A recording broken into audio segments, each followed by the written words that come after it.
अस्सलाम वालेकुम नाज़रीन इकराम, मैं हूं आपका होस्ट अयाज अहमद। नाज़रीन इकराम, मुरीदका के अंदर होने वाले ऑपरेशन के हवाले से आज तहरीक लबैक पाकिस्तान ने पहला रद्द-ए-अमल दिया है। उन्होंने पाकिस्तान की तमाम अपोजिशन जमातों से एक बड़ा मुतालबा किया है और एक बड़े पुलिस अफसर का नाम भी बताया है। यह कहा है कि फिलफौर उनको उनके ओहदे से हटाया जाए। दूसरी जानब खैबर पख्तूनख्वा के नए वज़ीर आला सोहेल खान अफरीदी ने आज खैबर पख्तूनख्वा के IG के हवाले से अहम तरीन हदायत जारी की हैं। उनको बताया है कि खैबर पख्तूनख्वा के अंदर किस तरीके से काम करना है और किस तरीके से काम नहीं करना। सोहेल अफरीदी ने जो दरखास्त दे रखी थी कि मैंने इमरान खान के साथ मुलाकात करनी है, उसके हवाले से अहम तरीन अपडेट है। और सेनेटर मुश्ताक अहमद खान, उन्होंने तहरीक तहफ़्फ़ुज़ यानी पाकिस्तान की जो क़यादत है उनसे आज इंतहाई अहम मुलाकात की है और एक अहम तरीन बयान भी जारी किया है। पाकिस्तान मुस्लिम लीग नून की क़यादत ने अवाम के अंदर जाकर यह बताने की कोशिश की है कि दुनिया का एक बड़ा सरबरा डोनाल्ड ट्रंप, वो हमारे वज़ीर आज़म की बड़ी कदर करता है, बड़ी इज्जत करता है। लेकिन हैरानकुन तौर पर जब ये लोगों को बताने की कोशिश की गई तो आगे से शेम शेम के नारे लगे। ये सारी की सारी तफसीलात आपके सामने रखने के लिए जा रहा हूं। गुजारिश करूंगा कि वीडियो को लाइक करके चैनल को सब्सक्राइब कर दें ताकि ये इंफॉर्मेशन का सिलसिला आप लोगों तक पहुंचता रहे। नाज़रीन इकराम, मुरीदके के अंदर जो ऑपरेशन किया गया उस हवाले से तहरीक लबैक पाकिस्तान का आज पहला रद्द-ए-अमल सामने आया है। रद्द-ए-अमल के अंदर यह कहा गया कि 13 अक्टूबर 2025 को मुरीदके के अंदर 13 अप्रैल 1999 का सानहा जो हुआ था जालियांवाला बाग, उसकी तारीख को दोहराया गया है। यह वो सानहा था कि उस वक्त भी बहुत से लोग इकट्ठे थे और उनके ऊपर डायरेक्ट फायरिंग की गई थी। मजीद कहा गया कि तहरीक लबैक पाकिस्तान का डिमांड करती है कि जुडिशियल कमिशन बनाया जाए। यह भी कहा कि पार्लियामान की तमाम जमातें, उनसे यह मुतालबा किया जाता है कि वो मजम्मत करें। वजीर आला पंजाब, वफाकी वजीर दाखिला पंजाब और इस्लामाबाद की IGs और DIG फैसल कामरान फिलफौर इनको उनके ओहदों से हटाया जाए। यह भी कहा कि अक़दाम कत्ल और दहशतगर्दी की दफात के तहत मुकदमात दर्ज करने का मुतालबा भी हम करते हैं। तमाम मसाजिद और मदारस को भी खोलने का मुतालबा करते हैं। यह आज पहला रद्द-ए-अमल आया तकरीबन 5 दिन बाद और अभी भी जो TLP की क़यादत है वो मंजर आम से गायब है। किसी को कुछ नहीं पता कि वो खुदरोपोश है या पुलिस की तहवील के अंदर है या अदारों की तहवील के अंदर है, कहां पर है वो, ये किसी को भी नहीं पता। लेकिन आज ये उनकी तरफ से एक मौक़िफ़ आया। और मैं एक चीज आपको बताता चलूं कि ख्वाजा आसिफ साहब ने, मैंने पिछले वीडियो के अंदर भी आपको बताया था, उन्होंने बाकायदा तौर पर जिम्मेदारी ली है कि मुरीदके के अंदर जो कुछ भी हुआ वो पंजाब हुकूमत ने किया, मोहतरमा मरियम नवाज साहिबा की हुकूमत ने किया। उन्होंने वाज़ा तौर पर बयान दिया था कि पंजाब के अंदर TLP से जिस तरीके से वज़ीर आला मरियम नवाज की क़यादत में इंतजामिया ने हैंडल किया है वो काबिल तारीफ है। और उन्होंने कहा था कि हमें हार्ड स्टेट की तरफ जाना होगा। ये ख्वाजा आसिफ साहब ने बात की थी। तो अब ये देखा जाए तो इस सारे वाक़े की जो जिम्मेदारी है वो ख्वाजा आसिफ साहब ने कबूल की है कि वो पंजाब हुकूमत ने किया है। दूसरी तरफ मैं एक और बड़ी अहम चीज़ आपको बताता चलूँ, बहुत सी इतलात और इंफॉर्मेशन हम लोगों तक पहुंच रही है, साफियों तक पहुंच रही है। TLP के वो लोग जिनके पहले पिछले जमाने में यानी कि इमरान खान की हुकूमत में जिनके नाम, जिनकी लिस्टें बनी हुई थी, उस वक्त भी TLP ने एहतजाज किया था। तो उस वक्त भी जिन लोगों की लिस्टें बनी हुई थी, जो जो लोग लिस्टों के अंदर शामिल थे, जिनके ऊपर मुकदमात बने थे, उन लोगों को भी उनके घरों से जाकर उठाया जा रहा। और सिर्फ उठाया नहीं जा रहा बल्कि उनके घरों की चादर चार दीवारी का तकद्दुस पामाल करके, उनके घर की खवातीन को परेशान करके, उनके घर के बच्चों के सामने लोगों को जदोकोब किया जा रहा है। घरों के दरवाजे तोड़े जा रहे हैं, शीशे तोड़े जा रहे हैं और खौफो हरास फैलाकर लोगों को घरों से उठाया जा रहा है और जाकर थानों के अंदर बंद किया हुआ है और अभी तक अदालतों के अंदर पेश नहीं किया जा रहा। ये वो बात मैं आपको बता रहा हूं जो डायरेक्टली मुझ तक इंफॉर्मेशन पहुंची है। कुछ लोगों ने मुझ तक इंफॉर्मेशन पहुंचाई है कि ये हमारे साथ हुआ है। उन्होंने मुझे यहां तक कहा कि अगर आप कहते हैं कि हम आपको वीडियोस तक भेजते हैं, ऑडियोस आप तक भेजते हैं ताकि आप आवाम को सुना सकें, बता सकें कि क्या हुआ है। तो मैंने उनसे गुजारिश की है कि तमाम ऑडियोस और तमाम वीडियोस ये कौम देख चुकी है, सोशल मीडिया के ऊपर हर चीज आ चुकी है। तो देखना यह है कि मुस्लिम लीग नून की जो वज़ीर आला है मोहतरमा मरियम नवाज साहिबा, वो डायरेक्टली इसके ऊपर अपना क्या मौक़िफ़ देती हैं। हबीब अकरम ने इसके ऊपर एक बड़ी अहम बात की है। उन्होंने कहा कि अभी तक तो हमें यही समझ नहीं आ रही कि TLP के साथ क्या हुआ है। उन्होंने कहा कि वहां पर जो एक इतला है जिसके बारे में बात की गई, अतातारड़ ने भी 2 दिन पहले जो उन्होंने प्रेस कॉन्फ्रेंस की, उन्होंने कहा कि जी एक SHO वहां पर अपनी जान की बाजी हार गया।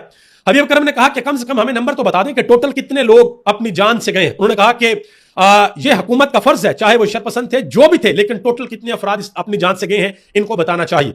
यह हबीब अकरम ने बात की है कि एटलीस्ट ये तो बताएं टोटल कितने लोग हैं, हुकूमत की साइड के कितने लोग हैं, जो मार्च की शुरू थे वो टोटल कितने लोग हैं। और ये जो बातें की जा रही हैं कि जो TLP के ऊपर पाबंदी लगा दें, सबसे पहली बात तो ये है कि आप एक दफा छोड़ के 1000 दफा पाबंदी लगा लें। आपको पता है कि पाकिस्तान तहरीक इंसाफ के बारे में भी कहा गया था कि इनको ऊपर पाबंदी लगा दी जाएगी, सारी डॉक्यूमेंटेशन कंप्लीट हो गई है, ड्राफ्ट कंप्लीट हो गया है, अब बस वफाकी कमीना को भेजना है मरासला और पाबंदी ऐसे नहीं लगती। आपको सुप्रीम कोर्ट के अंदर जाना पड़ता है, वहां पर जाकर आपको साबित करना पड़ता है कि ये जमात है, इन्होंने ये किया है, लिहाजा ये पाकिस्तान के पॉलिटिकल फ्रेमवर्क के अंदर नहीं आते, इनके ऊपर पाबंदी लगाई जाए तो फिर पाबंदी लगती है। और बिलफर्ज अगर आप पाबंदी लगा भी दें किसी जमात के ऊपर, तो असल में वो जमात पता कब खत्म होती है, जब उस जमात के पीछे कोई अवामी सपोर्ट ना हो। अगर अवामी सपोर्ट हो, अगर वोट बैंक हो, तो आप एक जमात के ऊपर पाबंदी लगाएं, वो दूसरे नाम से जमात रजिस्टर करवा लेंगे। पाकिस्तान तहरीक इंसाफ के अंदर भी ये सोच मौजूद है कि बैकअप के तौर पर 1-2 जमातें रजिस्टर्ड करवाकर रखनी चाहिए अगले इलेक्शन के लिए, ताकि अगले इलेक्शन के अंदर किसी किस्म का कोई मसला ना हो। आगे आ जाए जी। वजीर आला खैबर पख्तूनख्वा सुहेल खान अफरीदी ने दरखास्त दायर कर रखी थी इस्लामाबाद हाईकोर्ट के अंदर कि जी मेरी इमरान खान से मुलाकात बहुत जरूरी है, लिहाजा ये मेरी मुलाकात करवाई जानी चाहिए, इसके लिए मुझे आप इजाजत दें, अदालत इजाजत दे और अदालत पाबंद करे सुप्रीडेंट अडयाला जेल को कि मेरी मुलाकात करवाएं। तो वो जो दरखास्त है वो समाअत के लिए मुकर्रर हो गई। आप देखते हैं कि इस्लामाबाद हाईकोर्ट के जो चीफ जस्टिस है सरफराज डोगर साहब, उन्होंने कई महीने गुजर जाने के बाद इमरान खान को तो अभी तक इंसाफ नहीं दिया। देखते हैं कि इमरान खान ने जो वजीर आला लगाया है उनको इंसाफ मिलता है या नहीं मिलता, यानी कि इमरान खान के साथ मुलाकात होती है या नहीं होती। सुहेल खान अफरीदी ने आज वाज़ह तौर पर कुछ बयान दिए हैं। उन्होंने कहा जी इंसाफ के लिए आईनी और कानूनी रास्ते इख्तियार किए हैं, सुप्रीम कोर्ट तक गए हैं, पुरअमन एहतजाज का हक है और आइन हमें यह हक देता है, अगर इंसाफ नहीं मिलता तो पुरअमन एहतजाज का रास्ता इख्तियार करेंगे। और उन्होंने जो खैबर पख्तूनख्वा के आईजी हैं उनको वाज़ह तौर पर कहा कि खैबर पख्तूनख्वा में जितने भी सोशल मीडिया वर्कर हैं या बाहर से कोई सूबे के अंदर आया है उसे गिरफ्तार नहीं किया जाएगा। ये हदायत पाकिस्तान तहरीक इंसाफ के लिए नहीं बल्कि सबके लिए है। इस सूबे में किसी को सियासी तौर पर निशाना बनाने की इजाजत नहीं दी जाएगी। यह खैबर पख्तूनख्वा के वज़ीर आला ने ऐलान किया है।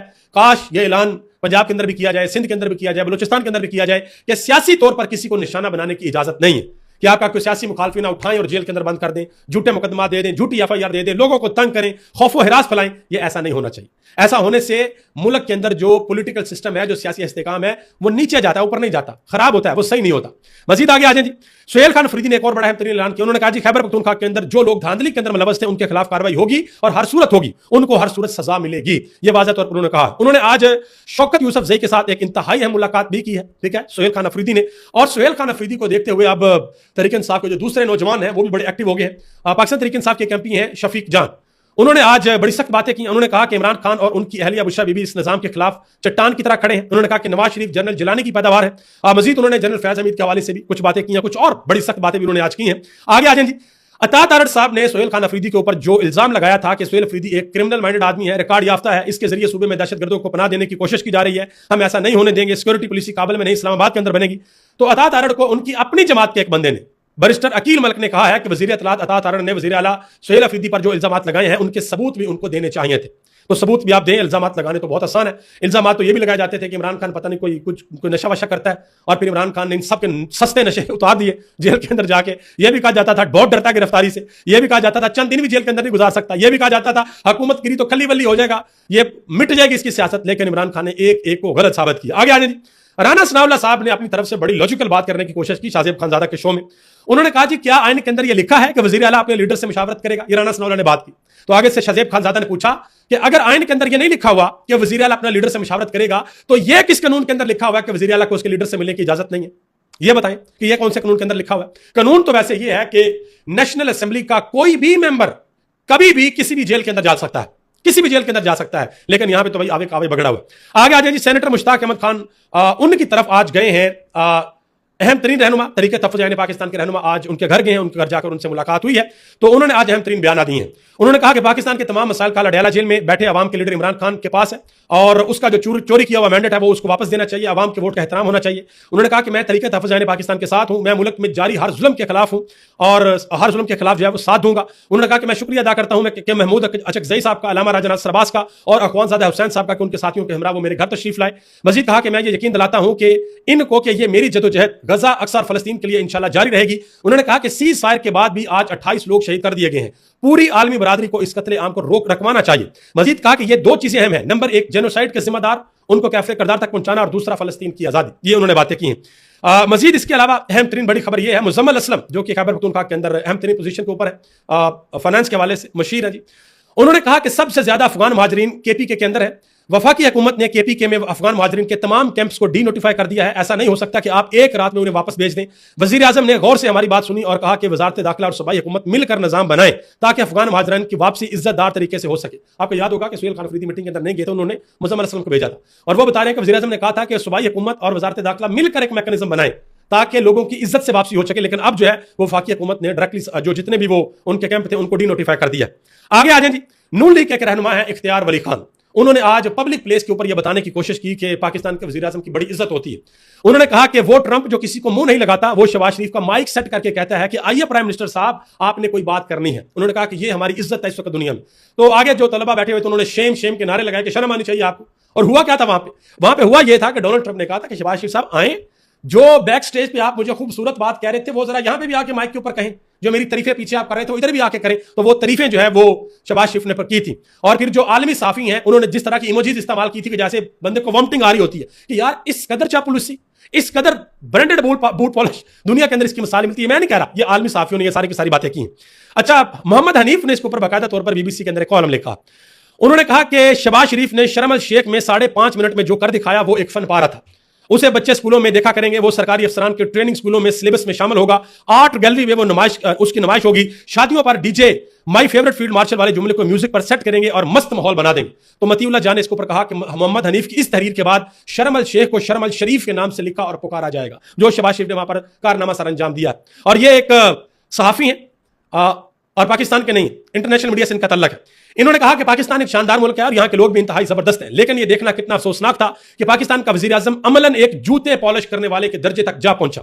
उन्होंने कहा कि मेरा मतलब है कि अगर वो कपड़ा लेकर डोनाल्ड ट्रंप के जूते पॉलिश करने लगता तो कोई किसी को हैरत ना होती। उन्होंने कहा यह तो बस उस रवैये का मंतकी अगला कदम होता है जो उसने पूरी दुनिया के सामने बराह रास्त टेलीविजन के ऊपर किया। कि जिस तरीके से शहबाज शरीफ ने टेलीविजन के ऊपर ट्रंप की आओ भगत की, जिस तरीके से खुशामदी की, उससे अगला स्टेप यही है कि आप कपड़ा पकड़ के या बुरश पकड़ के उनके बूट पॉलिश बाकायदा तौर पर करना शुरू कर दें। वसतुल्लाह खान ने इसके ऊपर बड़ी अहम बात की। उन्होंने कहा कि जहां पना ट्रंप ने ना सिर्फ फील्ड मार्शल को याद फरमाया बल्कि वजीर आजम से बाकायदा फरमाइश की कि आपने मुझसे जरा देर पहले कोने में जो कुछ कहा था वो बाकी दुनिया को भी बता दें। और फिर इज्जत माब शहबाज शरीफ ने भी हक खताबत निचोड़ के रख दिया। लबों से ऐसे फूल झड़े कि उनकी खुशबू से बीजिंग में बैठे हमारे हिमालय से बुलंद, शहद से मीठे और समंदर से गहरे चीनी मौसम मोहतर हो गए होंगे, सदियों से महवे ख्वाब हाफिज शराजी। उन्होंने कहा कि ये सारे के सारे मामला जो है वो यहां पर हो रहे हैं। उन्होंने कहा कि वो भी पसीने से शराबूर हो गए होंगे। ये उन्होंने शहबाज शरीफ की उस सारी की सारी सूरत हाल के बारे में कहा जो उन्होंने ट्रंप के बारे में की है। इसके अलावा अहम तरीन खबर यह है जी, सुप्रीम जुडिशल काउंसिल का इजलास हुआ है और उसके अंदर चीफ जस्टिस याहिया अफरीदी ने, सरफराज डोगर साहब ने, लाहौर हाईकोर्ट की चीफ जस्टिस ने, दूसरी हाईकोर्ट का चीफ जस्टिस ने, मंसूर अली शाह ने, मुनीब अख्तर ने शिरकत की है। और कहा गया जी कोई भी जज मीडिया के ऊपर ऐसा बयान नहीं देगा कि बाद में उस हवाले से किसी किस्म का मसला हो सके। और भी उनके बड़ी चीजें थी। असरात मलिक साहब ने बाकायदा तौर पर ट्वीट किया कि मिशन भाई कंप्लीट हो गया जो करना चाहते थे। चीन के अंदर से एक अहम तरीन खबर है जी, करप्शन के इल्जाम पर फौज के 9 सीनियर तरीन जर्नलों को बरतरफ किया गया कि आप लोगों ने करप्शन की है। ये चीन में कम्युनिस्ट पार्टी ने करप्शन के इल्जाम पर फौज के 9 आला फौजी अफसरान को पार्टी और फौज से निकाल दिया है। चीन की वजारत दिफा ने एक बयान में कहा है कि 9 अफराद जिनमें ज्यादातर सीनियर जनरल और पार्टी की फैसला साजी मरकजी कमेटी के अरकान थे, उन पर संगीन मालियाती जराइम का शुबा है, लिहाजा उनको फारिग किया जाता है।